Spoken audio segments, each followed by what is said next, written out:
She told me that if I couldn't deal with her spending every single weekend with her ex-boyfriend, then maybe we just weren't right for each other. So, I looked her right in the eye and said, "You know what? You are completely right." Right after that, I finally accepted that big job transfer to London. The exact same one I'd been turning down for months just to make her happy. A couple of weeks later, she texts me, asking what my plans are for the weekend. I didn't say a word. I just sent her a selfie right from Heathrow Airport. My name is Ryan, I'm 31 years old, and I'd been dating this girl named Jade, who's 29, for about 3 years. We'd even been living together for the last year of it. Honestly, things were going great between us until her ex, Dylan, moved back to town about 6 months ago. Out of nowhere, she suddenly joined this book club every single Saturday. Except this wasn't your usual book club.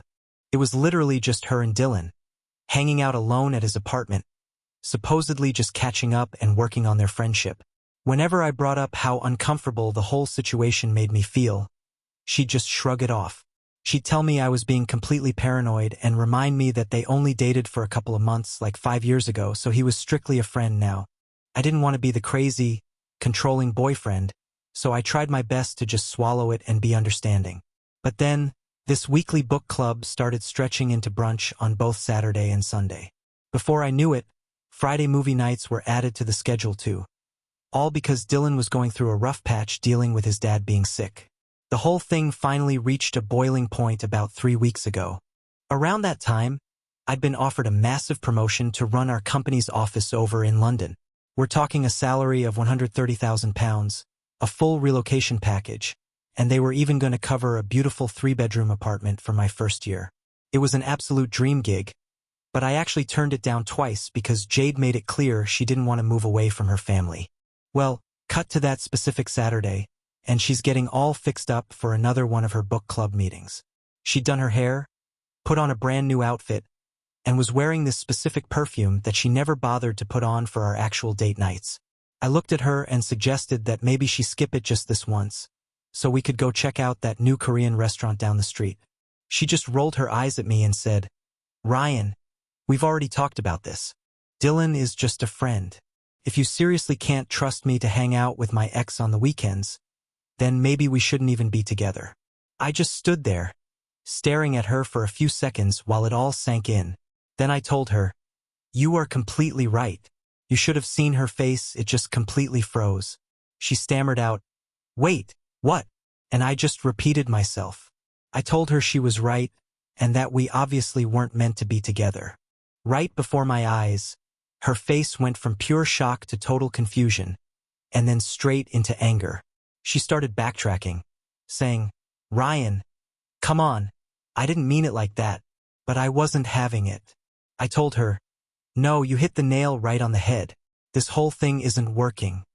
I walked straight into the bedroom, pulled up my email, and messaged my boss right then and there. I told him I'd take the London position after all and could start in 2 weeks. Jade came marching into the room behind me, demanding to know what I was doing. I told her flat out that I was accepting a job offer and suggested she should probably go spend the night at her parents' place, or Dylan's. Dealer's choice. She got defensive real quick, asking if I was seriously throwing our whole relationship away over a friendship. I just reminded her that she was the one who said we shouldn't be together, and I was simply agreeing with her. That's when the waterworks started. They weren't sad tears either. She was just furious. She called me absurd and kept insisting it was just a friendship. I told her that was cool. She could go be friends with him all she wanted, but I was moving to London. She grabbed her purse and slammed the door on her way out, yelling that I was going to regret this. But within 20 minutes, my phone started blowing up with texts from her. She was saying, "Babe, please let's talk. You can't just throw away 3 years of history over this. If it really bugs you that much, I'll stop seeing Dylan altogether. Ryan, please, you're being childish." I didn't even bother typing a response. I just pulled out my suitcases and started packing up my life. Looking back, that first week after the breakup was a massive eye-opener. The second we split, Jade went running straight over to Dylan's place. I know for a fact because she literally posted an Instagram story sitting on his couch with a wine glass, captioning it something cheesy like, When life hands you lemons at 2 a.m. Right after that, her best friend Mia texted me to ask if we really broke up. I told her she should go ask Jade since the whole thing was her idea anyway. Mia mentioned that Jade was telling people I was moving to London, but that she'd also told everyone I would never actually go through with it because I could never leave my mom. Which is hilarious, considering my mom lives down in Florida and I only see her about twice a year. Meanwhile, I was putting in work. I gave my official 2 weeks notice at the office, started organizing the shipping for my belongings to London, and found someone to take over the lease on my place. My company handled the heavy lifting. They took care of the movers, the flights, and the temporary housing overseas. While I was right in the middle of boxing things up, Jade actually tried to swing by the apartment. Luckily, I'd already gone ahead and changed the locks. See, she wasn't actually on the lease. She just stayed over so often that she basically lived there. She started pounding on the door, shouting, "Ryan, I know you're in there. We need to talk." Instead of opening up, I just shot her a text telling her that all her stuff was already packed into boxes by the front door, and she should just take them and go. She texted back saying she wasn't taking a thing because she wasn't leaving, and that I was being crazy. I had to remind her that the lease was solely in my name. She never officially moved in, and she'd kept her parents' address for all her mail. To be honest, using her parents' address was just a little tax evasion trick of hers so she could avoid paying the city taxes, but man, did that strategy blow up in her face. She finally left, but she immediately went around telling all our mutual friends that I was having some kind of mental breakdown and ruining my life for a stupid job. What would you do if you were in my shoes at this point? Leave a comment with your thoughts.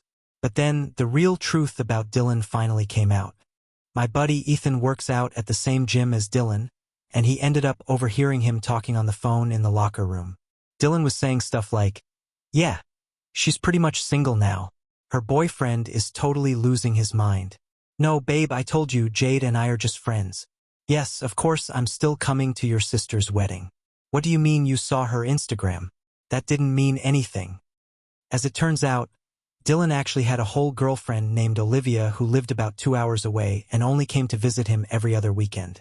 And wouldn't you know it, those exact weekends were the ones Jade always claimed she had family commitments. Ethan ended up sending me screenshots from Dylan's gym group chat from a couple of months back. In one of them, Dylan literally wrote, "Guys, this girl I'm seeing is wild. Her boyfriend thinks we're at book club, lol." I immediately forwarded those screenshots to Jade with just a single word, "Interesting."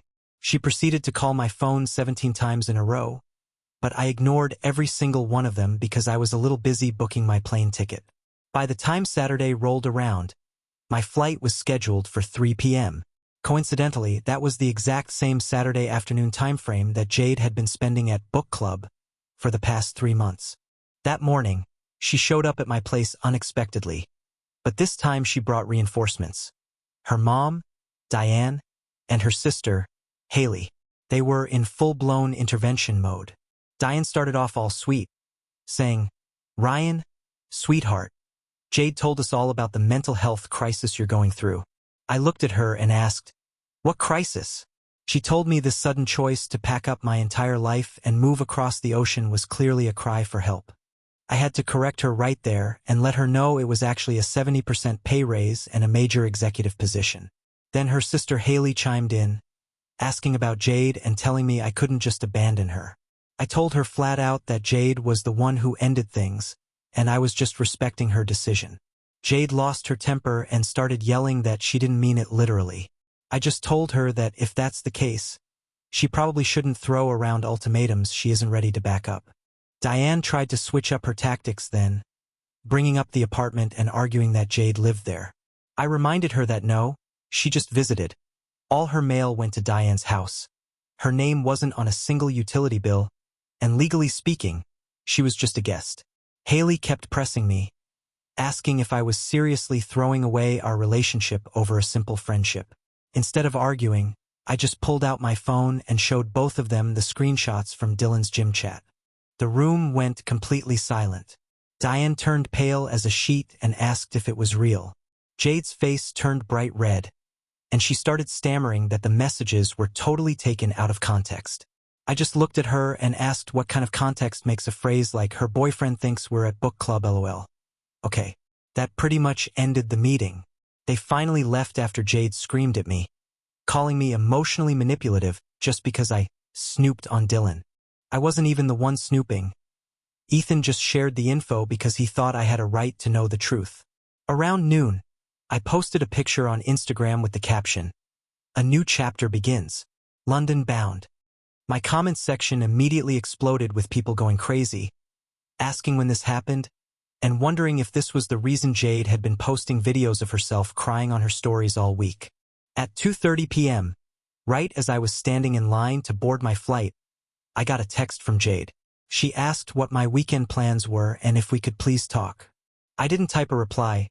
I just snapped a selfie right there at the gate with the clearly marked London boarding sign right behind me and sent it. She texted back right away saying, "This isn't funny, Ryan." I told her I wasn't trying to be funny, and that boarding was closing in 10 minutes. Then she wrote, "You're really leaving? You really thought I'd stay after you openly chose your ex over our relationship?" She kept insisting she didn't choose him, but I told her that 3 months of spending every single weekend with him proved otherwise. She texted saying she was rushing to the airport, but I just told her I was already through security, said goodbye, and shut my phone completely off to enjoy the flight. Honestly, London is absolutely incredible. The apartment my company set me up with is beautiful. It has exposed brick, a gorgeous view of the Thames, and it's just a short walk from the office. The team I'm managing is incredibly sharp, and for the first time in years, I'm actually genuinely excited to go to work every morning. But even all the way over here, the drama managed to follow me. Jade went on a complete rampage on social media, posting this massive rant about how I allegedly abandoned her out of nowhere, refused to work on our relationship, and chose a paycheck over love. Fortunately, the people in the comments absolutely roasted her. Everyone was replying with things like, "Didn't you dump him for Dylan?" And "Girl, weren't you at Dylan's house every weekend?" Team Ryan. She ended up deleting the whole post pretty quickly. But then, the absolute biggest bombshell of this entire situation dropped. This girl named Olivia, who was Dylan's actual girlfriend, reached out and sent me a direct message on Instagram. Her message started with, "Hi, you don't know me, but I'm Dylan's girlfriend, or at least I was." Olivia went on to tell me that she'd been tracking my ex's social media posts all about my big move to London.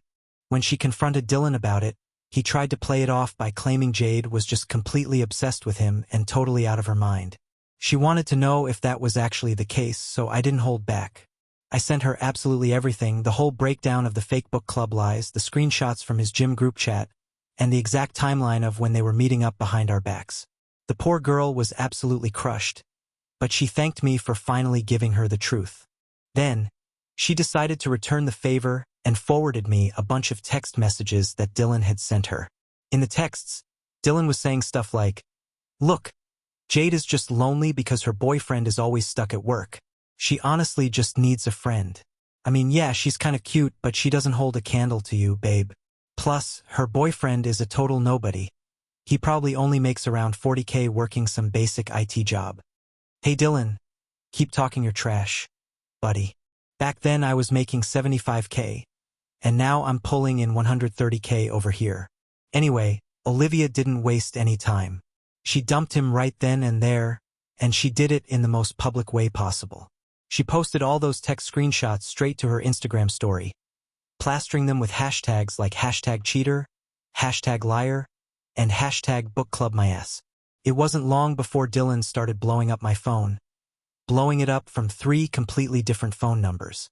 He was practically screaming, "Bro, you need to get your girl under control. She is completely destroying my life." I just laughed and told him, "She's not my girl, and she's definitely not my problem. Whatever is happening is strictly between you and Jade." He lost it, yelling that I had no right to do what I did. I had to remind him that he had no right to be sleeping with my girlfriend every single weekend. But hey, here we are. He actually tried to claim that Jade was the one who seduced him, while Jade later claimed that Dylan totally manipulated her. Honestly, those two deserve each other. By the time I hit my 4th update, Jade decided to pull out all the stops. She actually bought a plane ticket, flew all the way to London, and just showed up right at my corporate office. Thank God for strict corporate security protocols, because they wouldn't even let her pass the front desk. So what did she do? She sat outside on the street for 4 straight hours, just waiting for the exact moment I stepped out of the building to grab some lunch. When she saw me, she jumped up and said, "Ryan, we really need to talk." I was completely stunned. I asked her how she even managed to find out where I worked. Turns out, her friend Mia follows one of my coworkers on Instagram, spotted our office building in one of his stories, and they tracked it down. Talk about some serious stalker-level dedication. I told her flat out, "Jade, you cannot be here." But she just looked at me and said, "I just flew 4,000 miles to see you. You at least owe me a cup of coffee." Against my own better judgment, I finally gave in. I told her we could get one quick coffee, but it had to be in a very public place. Honestly, she looked like a total mess. Her hair was completely unbrushed. She wasn't wearing an ounce of makeup, and she was wearing the exact same hoodie she'd been sporting in her crying Instagram stories for the past week. She sat down and started with, "I messed up really bad, Ryan." I just looked at her and asked, "Which part exactly? The ultimatum you gave me? Or the fact that you were cheating on me with Dylan?" She looked down and said, "All of it. Ryan, I honestly thought I could just have both of you in my life. I really believed you would always just stick around." When I asked her why on earth she thought that, she told me it was because I always had before. She said I never called her out on anything and never really pushed back. Basically, she admitted she thought I was a total pushover. She started crying, trying to backtrack and say, "No, that's not what I meant." But I stopped her right there. I said, "Jade, you literally told all of our friends that I was too much of a mama's boy to ever leave the country. You lied straight to my face about a fake book club for months. You were literally sleeping with Dylan the entire time I was turning down my absolute dream job just to stay close to you." She sniffled and tried to minimize it, saying, "We only slept together twice, Ryan, just 2 times." "Oh, well, awesome. Only twice? I guess that makes it totally fine then, right?" She kept crying that it didn't mean anything, so I told her that apparently, neither did our entire 3-year relationship. Then she pulled out her phone and tried a different angle. She said, "Look, I'm a completely changed person now. I totally blocked Dylan on everything. I'm even in therapy working through my issues." I told her that was great for her, but I had completely moved on with my life. She got defensive, saying, "You've only been living here for a month. There's no way you've already moved on from me." I had to let her know that I moved on the exact second she told me we shouldn't be together. I was simply taking her advice. That's when she decided to play her absolute ultimate trump card. She looked me dead in the eye and said, "I'm pregnant." I literally burst out laughing. I told her, "No, you're absolutely not." She looked shocked and asked how I could possibly be so sure. I reminded her that we hadn't actually intimate in over 2 months because she was always too exhausted whenever she got back from her book club meetings. Unless, of course, the baby belonged to Dylan. Her face completely dropped, and she finally admitted, "Okay, I'm not pregnant. I just really needed to know that you still cared about me." I told her that I cared deeply for 3 whole years, but she just failed to notice until I finally stopped. She ended up flying back home that very same night, but not before sending me one last desperate text message saying she would wait for me no matter how long it took. I didn't even reply. I just blocked her number for good. By the time I wrote my 5th update, Jade's vow to wait for me had lasted a grand total of 2 weeks. She's already dating this new guy named Kieran, who happens to be her CrossFit coach. Now, her social media is completely flooded with constant posts about how the right person always enters your life when you're in the middle of healing, and how sometimes your actual soulmate has been waiting for you at the gym the entire time. Her friend Mia ended up spilling the real tea to me, though. It turns out Jade practically moved into Kieran's apartment after dating him for only 3 weeks. Hey, a pattern is a pattern, and she's definitely sticking to hers. Then, out of absolutely nowhere, Dylan decided to slide right into my LinkedIn messages. He sent a message saying, "Hey man, I heard you're absolutely crushing it over in London. I actually just landed a job offer over there myself. Do you want to grab a beer sometime soon and just bury the hatchet? This absolute clown really thought we were going to be buddies. I just replied with a quick, no thanks, good luck, and left it at that. He kept pushing, writing back, come on, bro. Isn't that all just water under the bridge at this point? I mean, Jade didn't really mean anything to you anyway. And that right there was the exact problem with Dylan. Well, he ended up taking the job and moving to London anyway. And guess where his company set him up with an apartment? In my exact same building. Because of course they did. During my second week there, I actually ran into him right in the main lobby. He was walking with this young girl who couldn't have been older than 19, and she definitely wasn't Olivia. He looks at me and goes, Ryan, bro. Hey, this is Chloe. Chloe, meet my buddy Ryan. I looked right at him and said, we are definitely not buddies, Dylan. The girl looked completely confused, and Dylan's face turned bright red. He stammered, come on, don't be like that, man. We're neighbors now. I just told him, well, I'm actually moving out next month. I was totally lying, obviously, but he didn't need to know that. Later that night, it turns out Chloe decided to look Dylan up on Google. She immediately stumbled across all of Olivia's old tagged posts exposing him, and she dumped his shadow right then and there via a text message. But here's the kicker. She accidentally sent the breakup text to our building's massive group WhatsApp chat instead of his private messages. She literally texted the main chat saying, Dylan, you're the disgusting book club cheater? We are completely done.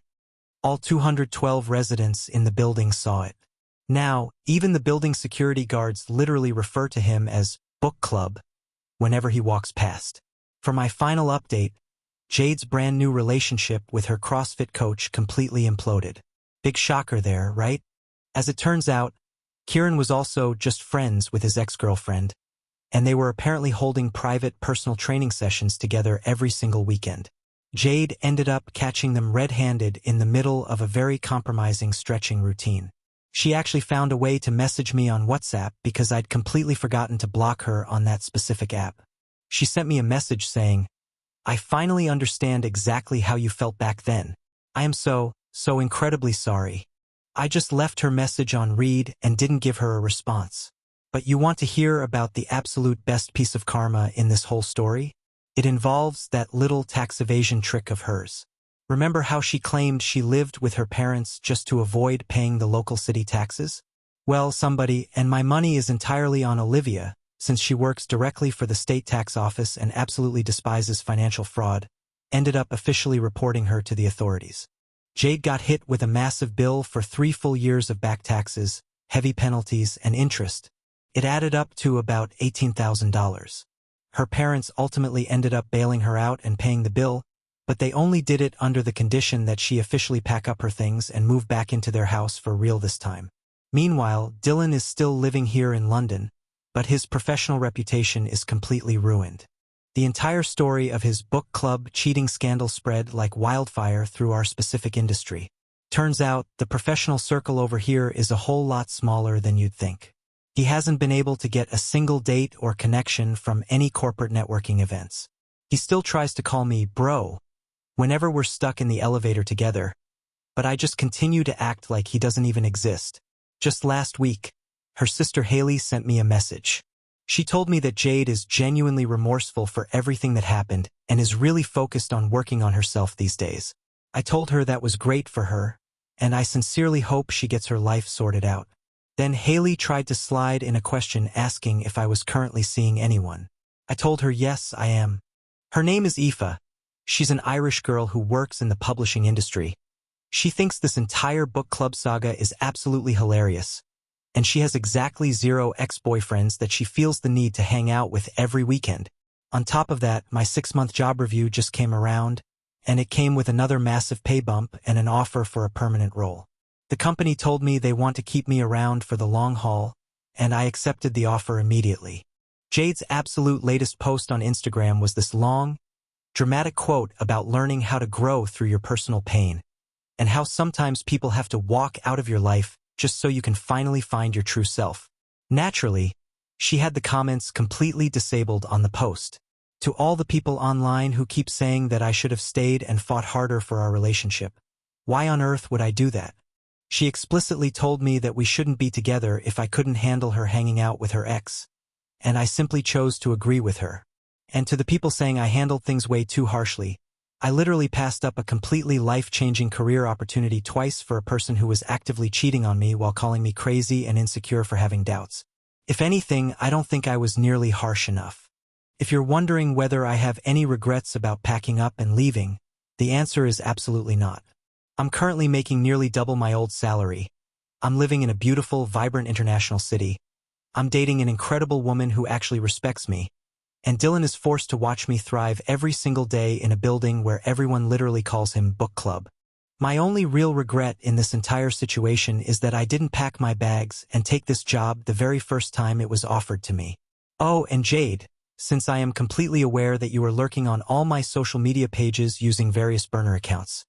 Just so you know, Aoife and I are currently planning a romantic weekend getaway to Paris. Don't worry, though, she isn't bringing her ex along. She doesn't need a fake book club to feel fulfilled in life. Cheers from London, everyone. Please stop flooding my inbox asking for Dylan's LinkedIn profile. I'm not going to share it, so let's just not go there. Yes, Olivia actually does work for the state tax office. And yes, she really did report Jade for tax fraud. No, I never asked her to do it, but you definitely won't hear me complaining about it.